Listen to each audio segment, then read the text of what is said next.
నమస్తే, welcome to Abhinav Bharat. Paris ఒలింపిక్స్లో భారత్కు తొలి పతకం అందించిన షూటర్ మను భాకర్ సరికొత్త చరిత్ర సృష్టించింది.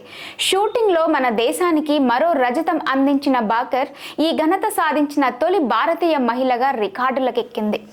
మంగళవారం జరిగిన 10 మీటర్ల పిస్టల్ మిక్స్డ్ టీం విభాగంలో మను, సరబ్జోత్ బరిలోకి దిగి కొరియన్ జోడీని చిత్తు చేశారు. కాంస్య పథకం కోసం జరిగిన పోరులో కొరియన్ జోడీపై 16-10 తేడాతో విజయం సాధించారు. ఇప్పటి వరకు భారత్ నుంచి ఎవరు ఒకే ఒలింపిక్స్ లో ఒకే ఈవెంట్ లో 2 పతకాలు సాధించిన చరిత్ర లేదు.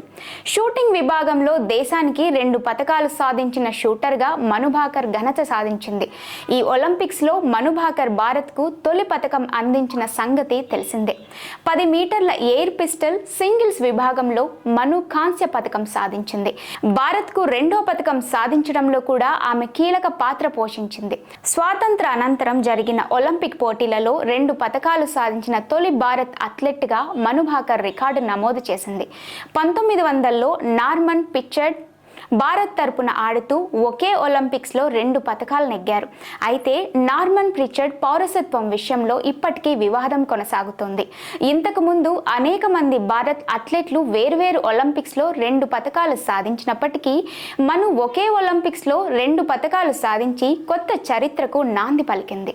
నాయకులారా, మీ పనితనం మీ అధినాయకులకు తెలియజేయాలనుకుంటున్నారు. ప్రజలారా, మీ సమస్యలను మీ నాయకులకు తెలియజేయాలనుకుంటున్నారు. ప్రజా సమస్యల పరిష్కార వేదిక మీ అభినవ్ భారత్.